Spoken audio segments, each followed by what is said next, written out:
Hello বন্ধুগণ, আমি সাধনা সম্পূর্ণ নতুন একটা ঝাঁকানাকা রেসিপিতে তোমাদের সবাইকে স্বাগত জানাই। আজকে আমি তোমাদের সাথে শেয়ার করছি গরম ভাতের প্রথম পাতে জমিয়ে খাওয়ার জন্য দারুণ টেস্টি কাঁকরোল ভর্তা। কাঁকরোলের অনেক রকম রেসিপি তোমরা খেয়েছো, বাট এইভাবে একবার কাঁকরোলের ভর্তা বানিয়ে খেয়ে দেখতে পারো। গরম গরম ভাতের সাথে পুরোপুরি জমে যাবে, আর বাড়ির ছোট থেকে বড় সবাই দেখবে ভীষণ মজা করে খেয়ে নেবে। তো রেসিপিটি বানানোর জন্য এখানে আমি নিয়েছি মাত্র 5টা কাঁকরোল। তবে কাঁকরোলের পরিমাণটা তোমরা আরও বাড়িয়ে অথবা কমিয়েও নিতে পারো, তাতে কোনো সমস্যা নেই। কাঁকরোলগুলোকে প্রথমে 3-4 বার খুব ভালো করে বেশি বেশি করে জল দিয়ে ধুয়ে নিতে হবে। তো আমি একটা বড় পাত্রের মধ্যে জল নিয়েছি, এইভাবে বেশি বেশি করে জলের মধ্যে 3-4 বার খুব ভালো করে কাঁকরোলগুলোকে ধুয়ে নেব। এখন যেহেতু বর্ষাকাল, আর বর্ষাকাল মানেই হচ্ছে কাঁকরোলের সিজন। এই সময় প্রচুর পরিমাণে কচি কচি কাঁকরোল পাওয়া যায়, আর এই কচি কচি কাঁকরোল দিয়ে যদি এইভাবে ভর্তা বানানো যায়, গরম ভাতের প্রথম পাতে পুরোপুরি জমে যাবে।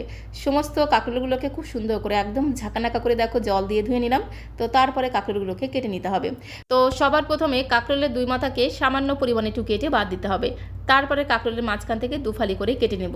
আমি তো আমার সুবিধা মতো ছুরির সাহায্যে কাঁকরোলগুলোকে কেটে নিচ্ছি। তোমরা তোমাদের সুবিধা মতো বটি দিয়েও কেটে নিতে পারো, তাতে কোনো সমস্যা নেই। সমস্ত কাঁকরোলগুলোকে ঠিক এইভাবে কেটে নিতে হবে। আর কাঁকরোল যদি এইভাবে মাঝখান থেকে একটু দুফালি করে কেটে নেওয়া হয়, সেদ্ধ করে নিতে সুবিধা হবে। সমস্ত কাঁকরোলগুলোকে দেখো খুব সুন্দর করে আমি দুফালি করে কেটে নিলাম। কাটার পরে আরও একবার একটু জল দিয়ে ধুতেও পারো, নাও দিতে পারো, তাতে কোনো সমস্যা নেই। তো তারপরে আমি কাঁকরোলগুলোকে সেদ্ধ করে নেব। তার জন্য দেখো সরাসরি চলে আসলাম কড়াইয়ের কাছে। গ্যাসের ফ্লেমটা অন করে দিয়ে একটা কড়াইতে পরিমাণ মতো দিয়ে দিতে হবে জল। খুব বেশি কিন্তু জল দেবো না। জলটা এমনভাবে দিতে পারো যাতে কাঁকরোলটা জলটা কাঁকরোলের সাথেই শুকিয়ে যায়, সেইভাবেও তোমরা জলটা দিতে পারো। জলের মধ্যে সামান্য পরিমাণে দিয়ে দিলাম একটু লবণ। লবণটাকে দিয়ে খুব সুন্দর করে একটু ঘোটানাটা করে জলের সাথে মেশানো হয়ে গেলে একে একে সমস্ত কেটে রাখা কাঁকরোলগুলোকে জলের মধ্যে দিয়ে দিলাম। তার সাথে দিয়ে দিলাম দুটো লাল টুকটুকে পাকা টমেটো, আর এর সাথে আমি দেবো 3টে কাঁচা লঙ্কা।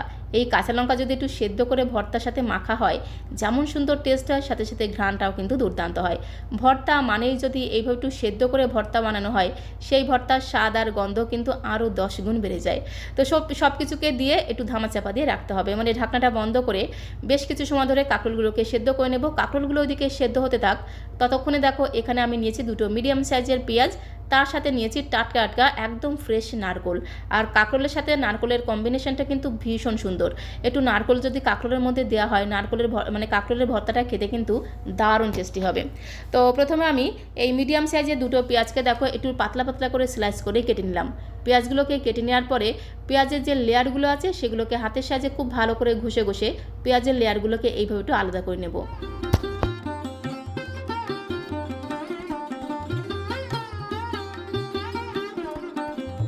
তো সমস্ত পেঁয়াজের লেয়ারগুলোকে খুব সুন্দর করে আলাদা করে একটা পাত্রের মধ্যে আমি তুলে নিয়েছি। তো তারপর আমি নারকেলের পিসটাকে একদম ঝিরিমিরি করে কুচি করে নেব। প্রথমে এইভাবে একদম লম্বা লম্বা করে সরু সরু করে কেটে নিতে হবে, তারপরে একদম ফাইন চাপ করে নেওয়ার মতো কুচি করে নিতে হবে। আর কাঁকরোলের সাথে নারকেল কিন্তু ভীষণভাবে জমে যায়, আর এইভাবে নারকেলটাকে যদি একটু ঝিরিমিরি করে কুচি করে দেওয়া হয়, কাঁকরোল ভর্তা খাওয়ার সময় নারকেলের কয়েক টুকরো গালের মধ্যে পড়বে, খেতে কিন্তু দারুণ লাগবে। তোমরা চাইলে কিন্তু নারকেলটাকে কুড়িয়েও দিতে পারো, তবে নারকেলটাকে কুড়িয়ে দিলে কোরানোর পরে নারকেলটাকে অবশ্যই কিন্তু একটু চটকে দিতে হবে, এতে কাঁকরোলের ভর্তার টেস্ট আরও দ্বিগুণ বেড়ে যাবে। এদিকে দেখো গ্যাসের ফ্লেমটা মিডিয়াম টু লোতে রেখে বেশ কিছু সময় ধরে ঢাকা দিয়ে কাঁকরোলগুলোকে খুব সুন্দর করে সেদ্ধ করে নিয়েছি। একেবারেই কিন্তু নরম হয়ে গেছে, আর কাঁকরোল সেদ্ধ হতে কিন্তু খুবই অল্প সময় লাগে, খুব বেশি সময় কিন্তু লাগে না। সাথে টমেটোগুলো খুব সুন্দরভাবে নরম হয়ে গেছে, কাঁচা লঙ্কাও খুব সুন্দরভাবে সেদ্ধ হয়ে গেছে। গ্যাসের ফ্লেমটা বন্ধ করে দিয়ে খুব ভালো করে জল ছেঁকে ছেঁকে এই কাঁকরোল, টমেটো, কাঁচা লঙ্কাগুলোকে অন্য একটা পাত্রের মধ্যে তুলে নেব।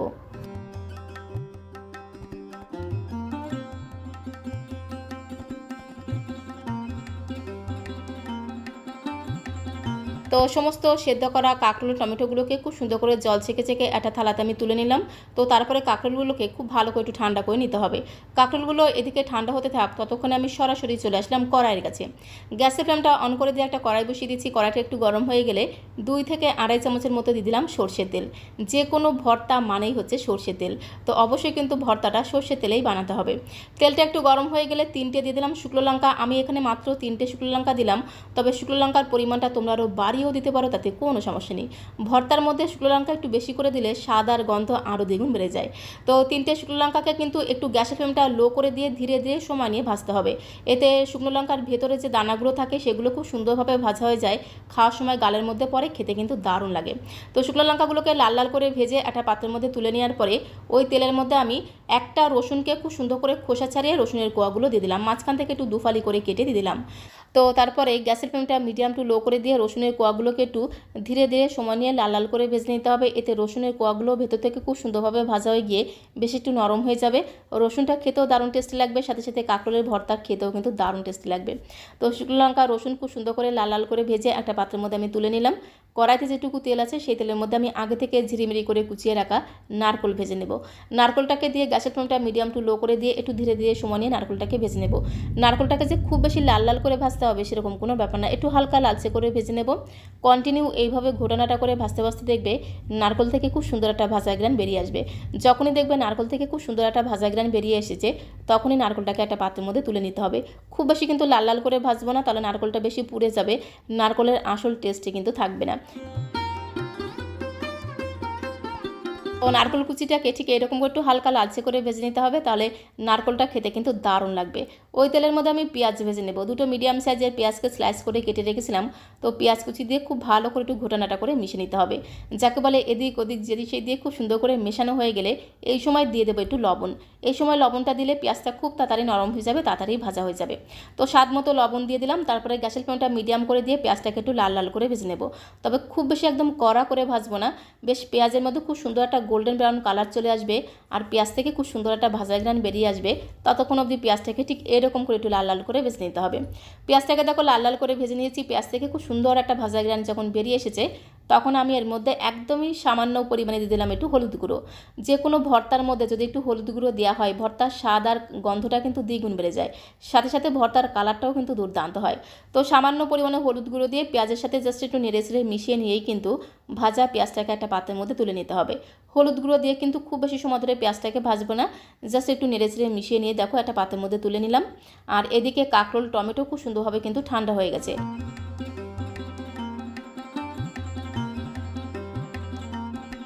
তো সেদ্ধ করার পরে কাঁকরোল টমেটো খুব সুন্দর করে ঠান্ডা করে নিয়ে খুব ভালো করে চেপে চেপে কাঁকরোলটাকে এইভাবে মেখে নিতে হবে।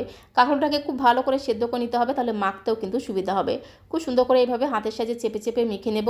মাখার পরে এই কাঁকরোলের মধ্যে যে বীজগুলো আছে সেই বীজগুলোকে ফেলে দেবো। অনেকেই কিন্তু কাঁকরোলের বীজ খেতে পছন্দ করে না, তারাই এভাবে বীজগুলোকে বেছে বেছে ফেলে দিতে পারো। আবার অনেকেই কিন্তু কাঁকরোলের বীজ খেতে পছন্দ করে, সেক্ষেত্রে তোমরা বীজটাকে রেখেও দিতে পারো, তাতে কোনো সমস্যা নেই। তো সমস্ত বীজগুলোকে খুব সুন্দর করে বেছে বেছে আমি ফেলে দিলাম। তো তারপরে কাঁকরোলটাকে খুব ভালো করে এইভাবে হাতের সাহায্যে চটকে চটকে মেখে নিতে হবে। ভর্তা মানেই হচ্ছে হাতের সাহায্যে যত ভালোভাবে মাখা হবে ভর্তার টেস্ট কিন্তু ততটাই বেড়ে যাবে। তো কাঁকরোল খুব সুন্দর করে মেখে নিলাম, সাথে আমি টমেটো দুটোকে খুব সুন্দর করে মেখে নেব। টমেটো সেদ্ধ করার পরে দেখবে খোসাগুলো কিন্তু অটোমেটিক্যালি গা থেকে ছেড়ে যায়। টমেটোর খোসাগুলোকে খুব সুন্দর করে বেছে বাদ দেওয়ার পরে টমেটো দুটোকে হাত দিয়ে খুব ভালো করে চটকে মেখে নিতে হবে। সাথে 3টে সেদ্ধ করা কাঁচা লঙ্কাকে একদম ডলে ডলে মেখে নিতে হবে। কাঁকরোল ভর্তাতে যদি এইভাবে একটু কাঁচা লঙ্কা টমেটো সেদ্ধ করে দেওয়া হয় কাঁকরোল ভর্তাটা দারুণ চটপটা খেতে হয়, সাথে সাথে ঘ্রাণটাও কিন্তু দুর্দান্ত হয়। আর সেদ্ধ করা কাঁচা লঙ্কার ঘ্রাণটা কিন্তু অপূর্ব লাগে। তো এখন এই টমেটো আর কাঁচা লঙ্কাগুলোকে খুব ভালো করে কাঁকরোলের সাথে মেখে নেব। ভর্তা মানেই হচ্ছে হাতের সাহায্যে যত ভালোভাবে মাখবে ভর্তার টেস্ট কিন্তু ততটাই বেড়ে যাবে। আমি তো হাতের সাহায্যে মেখে নিলাম, তোমরা তোমাদের সুবিধা মতো চামচ অথবা হাতা দিয়েও মেখে নিতে পারো, তাতে কোনো সমস্যা নেই। তো এরপর আমি ভেজে রাখা শুকনো লঙ্কা আর রসুনের কোয়াগুলোকে খুব সুন্দর করে ডলে মেখে নেব। আমি 3টে শুকনো লঙ্কা ভেজেছিলাম, সেখান থেকে একটা শুকনো লঙ্কা ভাজা তুলে রাখলাম গার্নিশিংয়ের জন্য। বাকি 2টো শুকনো লঙ্কাকে খুব সুন্দর করে দেখো ডলে মেখে নিলাম। তার সাথে রসুনের কোয়াগুলোকে খুব সুন্দর করে ডলে মেখে নেব। তারপরে পেঁয়াজের সাথে খুব ভালো করে শুকনো লঙ্কা রসুনের কোয়াগুলোকে একটু মিশিয়ে নিতে হবে। যে কোনো ভর্তাতে শুকনো লঙ্কা একটু বেশি করে ভেজে দিলে সেই ভর্তার স্বাদ আর গন্ধ আরও দ্বিগুণ বেড়ে যায়। আমি যেহেতু কাঁচা লঙ্কা দিয়েছি তাই এর মধ্যে মাত্র 2টো শুকনো লঙ্কা দিয়ে খুব ভালো করে দেখো মিশিয়ে নিলাম।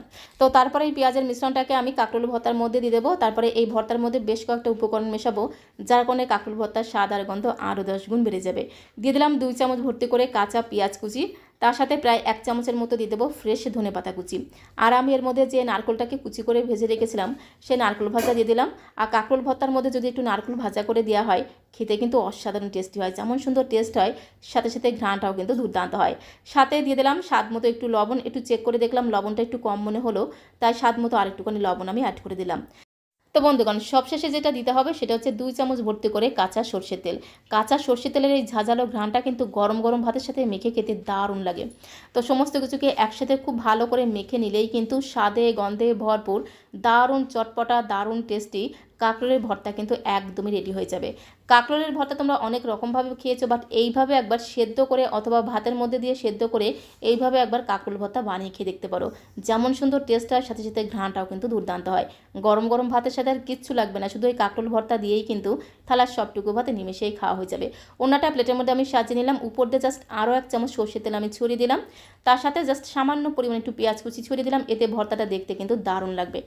তার সাথে আমি একটা শুকনো লঙ্কা ভেজে তুলে রেখেছিলাম, সেটাকে উপর দিয়ে একটু সাজিয়ে দেবো। তো আজকের এই কাঁকরোলের ভর্তা রেসিপিটা তোমাদের কাছে কেমন লাগলো অবশ্যই কমেন্ট বক্সে লিখে জানিও। ভালো লাগলে একটা লাইক আর শেয়ার করে দেওয়ার অনুরোধ রইল। তো আজকের মতো এই পর্যন্ত, সবাইকে অসংখ্য ধন্যবাদ।